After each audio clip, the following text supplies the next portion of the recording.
Hello దోస్తులు, welcome to my channel Bannu Venugopal. ఇదైతే మామిడికాయ తురుము పచ్చడండి. వేడి వేడి అన్నంలోకి తింటే సూపర్గా ఉంటుంది. మరి దీన్ని ఎట్లా తయారు చేయాలో చూద్దామా.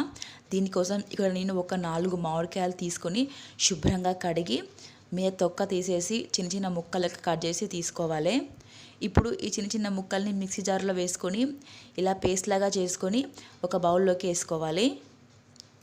చూడండి, ఇట్లా పేస్ట్ లెక్క చేసుకొని ఒక బౌల్లోకి తీసుకొని పక్కన పెట్టుకోవాలి.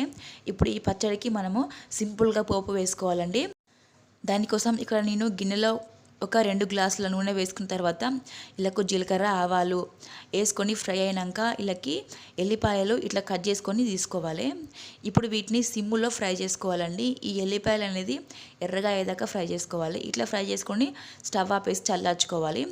ఇప్పుడు పచ్చళ్ళకి జీలకర్ర మెంతుల పొడి, ఆవాల పొడి, ఉప్పు, కారం తీసుకోవాలి.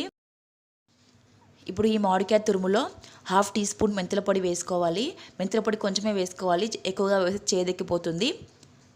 1/2 టీ స్పూన్ సరిపోతుంది. జీలకర్ర పొడి 1 స్పూను ఆవాల పొడి వేసుకుని కలుపుకున్న తర్వాత ఇందులోకి కారము ఒక 2 స్పూన్లు వేసుకోవాలి, పులుపుకు సరిపోయినంత. తర్వాత 1 స్పూన్ ఉప్పు వేసుకొని అంతా కలిసేలాగా కలుపుకోవాలి. చూడండి, ఇట్లా అంతా కలిసేలాగా కలుపుకున్న తర్వాత ఇప్పుడు ఇందులోకి మనం వేసుకున్న పోపు చల్లారిన తర్వాత మాత్రమే వేసుకోవాలండి.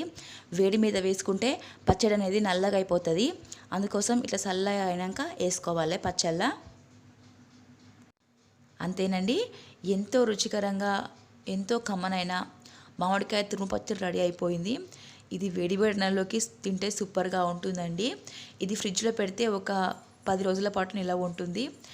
ఈ సింపుల్ రెసిపీ మీకు నచ్చినట్లయితే లైక్ చేయండి, షేర్ చేయండి, సబ్స్క్రైబ్ చేసి మాత్రం అస్సలు మర్చిపోకండి.